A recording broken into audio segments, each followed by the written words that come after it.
Hey guys, what's up? Welcome back to the channel. It's Cynicalex, and today I want to talk about the new epic quest. Now, a lot of people have asked me, are you going to finish the epic quest? Because I'm still at the same place that I was a few days ago at 72%, where you have to complete this research mission. And I don't think I'm going to be completing this research mission for a little while, for multiple reasons, and I'll talk about those reasons now. The first reason why is because I just don't want to invest 8 blast books and the Titan component or the Essence of Dimension that you need to do that. I do have 8 books, as you saw there. I think I already have 10. I'm maxed out again, but who knows? There may be a blast tier 3 coming in the future that I might need, and right now I just don't need Star-Lord tier 3. Beta Ray Bill maxed out would be nice, but there are other content creators that can make content for that if you need it. And then for Gladiator's honestly the character that I miss the most from not doing the epic quest. For Gladiator, I'm working on a workaround, trying to crowdsource some videos from some players who already have him, and then I'm just going to react to that content and give those players a shout out for giving us a look into the character without me having to go through the epic quest. And I've already found a workaround for Phyla-Vell, so I can get almost every character here maxed out anyways, besides Beta Ray Bill. So it is what it is. But more so than that, I think it's important for me not to do the epic quest because I really want to shine a light on how lazy and how bad certain parts of this epic quest are. Is the entire epic quest lazy and bad? No. I mean, the artwork is beautiful, the characters look really cool, the characters are all characters that we've been asking for a long time. Maybe not Phyla-Vell for some players, but like Darkhawk especially, and Beta Ray Bill and Gladiator, people have been asking for those characters for years, and I remember. So there's really deserved characters here.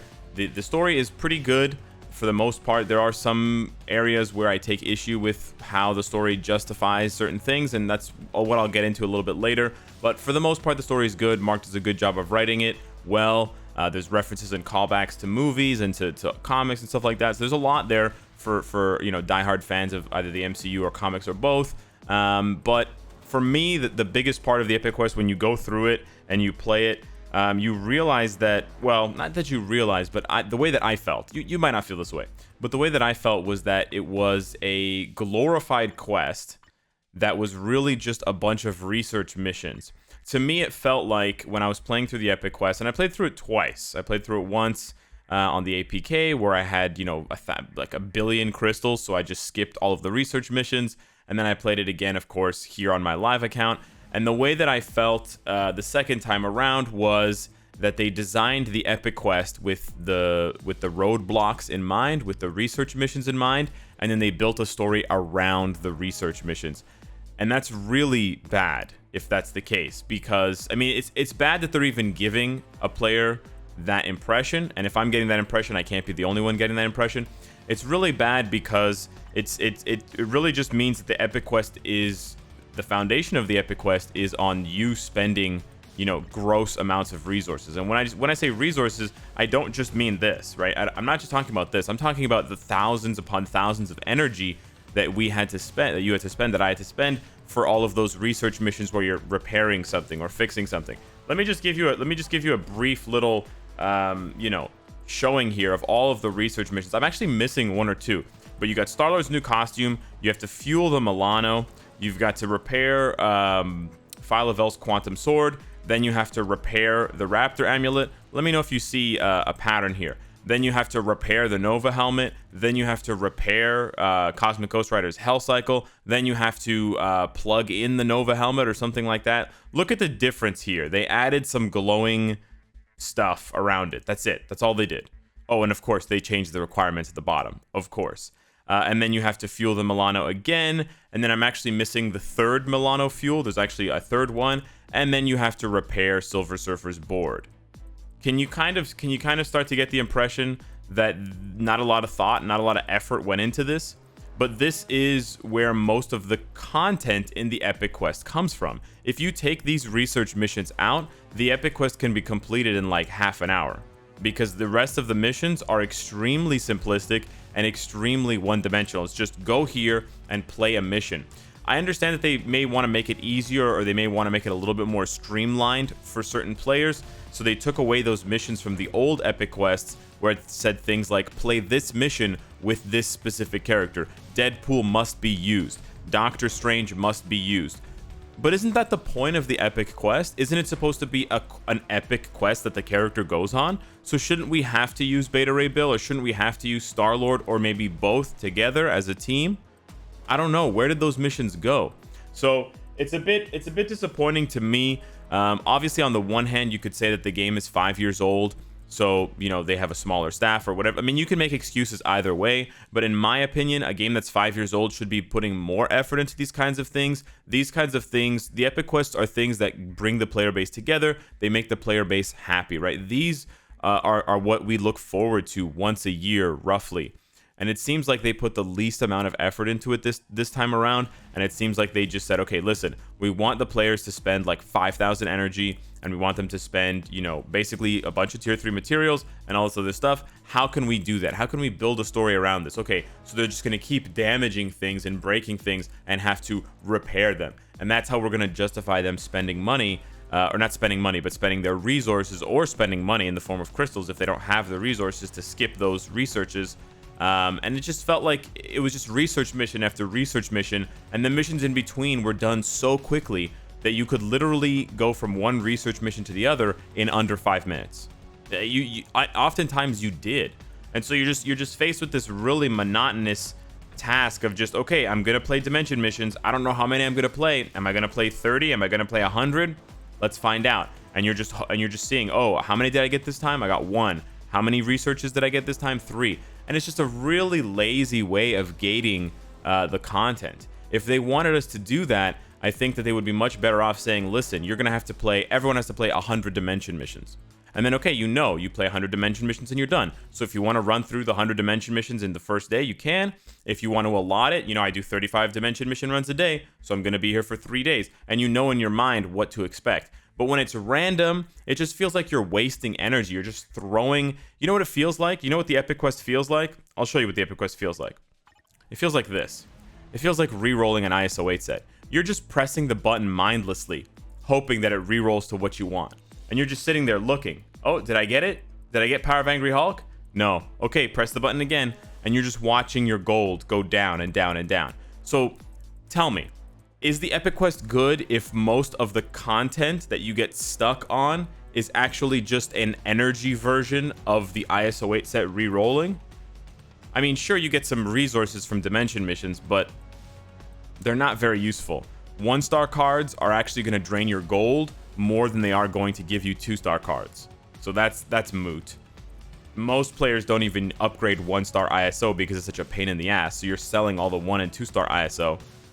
1-star obelisks, I guess you only need like, what, 80 of them to make a 6-star? Or 101? Okay, not bad. So that's where a lot of my frustration and that's where a lot of my disappointment with this epic quest goes. I feel like this game, in a lot of ways has changed for the better. And you look at the game 5 years ago versus now, and it's crazy how much it's evolved. But then on the other hand, I mean, like, character models and the UI of the game has become so much better than it was 5 years ago. But on the other hand, you have situations like this where I feel like this was their laziest epic quest. This was the epic quest where they put the least amount of effort into the quest. Sure, the characters look cool, and I really like the stage where you fight Silver Surfer and Gladiator. But man, those stages last like 1 second, right? There's no extended missions on those stages. There's nothing there. So you really have to stop playing. You really have to turn autoplay off and just manually walk around if you want to enjoy the one new zone that they created. Because all of the other zones in this epic quest are just copied zones from previous epic quests or from previous content like dimension rifts, or special missions for the Ronin special missions, or I think it was Ronin special missions. Yeah. So that just frustrates me. And then on top of that, you see what other games are doing. Okay, so let me give you an example of what another game does. This is sort of like our 5-year anniversary. It wasn't quite the 5-year anniversary because of the Black Widow epic quest, or the Black Widow update. But let me give you an example of another game. And I know you hear me talk about this game a lot, and maybe it annoys you or whatever, but 7 Deadly Sins Grand Cross, and this is the Japanese version. This is not the global version. The Japanese version has just entered their 1-year anniversary. And I remember the 1-year anniversary for Marvel Future Fight, and it was pretty cool. And yes, Marvel Future Fight has done things in the future past their 1 year that sort of resemble this. But let me show you what this looks like when a dev team and when the people that make a game really care about it and want to give you something interesting and want to give back to their players, okay?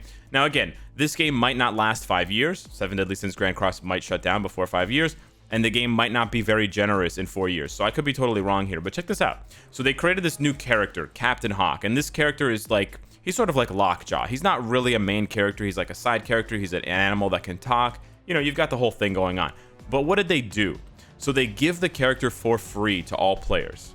So you don't have to spend money, even though it's a gacha game where you gamble for characters. You don't have to gamble for this character. You get this character for free in your game automatically if you're playing during the 1-year anniversary. On top of that, if you're a new player, what do? Check out what it says over here. Increases stats by 50%. So they artificially inflate this character's stats so that you can use this character if you're a new player to catch up. And you can see here it excludes PvP, so there's a balancing component. You can't take this character into PvP and run over other characters. And then it will be changed to 15%, which is a much more reasonable value after the maintenance on June 29th. So what they're doing is they're giving you a 1-month unit. They're giving you a free character that will be, you know, overpowered for a month for the 1-year anniversary so that you can go through the story content and you can grind other content more easily. And then after that, the character will return to a normal level. On top of that, if you know how this game works, you have to upgrade characters. All of the upgrade costs for this character are 1 item. So instead of, for example, instead of taking, you know, 180 Nornstones to get the mastery from 4-star to 5-star, it takes 1 Nornstone. Instead of taking 320 bios to get to 6 stars, it takes 1 bio. Every step, every single upgrade just takes 1 of that item, rather than taking whatever it was, 5 or 10 or 15 or whatever. So new players and existing players are having a blast with this character because it's hilariously overpowered and it's just a pig, so it's got this comedic value, and they don't even have to worry about having to invest tons of their resources into the character because it's all just costing 1. So when I see stuff like that, when I see the amount of effort and creativity, and I see what's being given back to the players, sure, it's the 1-year anniversary. And yeah, we got Sharon Rogers free tier 2 as part of the Shield training, but keep in mind the Shield training or the Shield Academy was only for new players. So existing players that already had Sharon tier 2 just got some biometrics for her. So that's completely different, right? This is a free character that everyone gets regardless of where you are in the game. It's a brand new character and the character's free. Sharon Rogers was only made free after she was introduced, where you had to spend biometric selectors and spend to get her. And then on the other hand, we have this, and I look at this epic quest and I'm like, there's so many things they could have done differently to make this fun, right? There are so many ways they could have created a situation in which we want to use these characters. Like if they really wanted us to use energy, why not have us do, you know, giant boss raid runs? Or if your shield level was too low, you could do world boss invasion runs, right? Why couldn't they do different things like that? Why can't they actually make use of the content in the game? It's almost like they're ashamed of the content in the game. It's really strange. Like if you think about it, what do you do in the epic quest? You play the epic quest missions and you play dimension missions. That's it. And you play 1 squad battle, I think, and 1 danger room battle. I think they maybe took the danger room out. I'm not sure. But anyways, you can see what I'm saying. Where's all the rest? Oh, and you play timeline battle. Okay, you do play timeline battle. But where's all of the rest of the content, right? Where's world boss? Why aren't we doing any world boss clears? Why aren't we doing the story mode? Why aren't we doing legendary battle? Shadowland? Why aren't we doing, alliance battle, alliance conquest, co-op, world boss invasion, giant boss raid? It's so strange to me.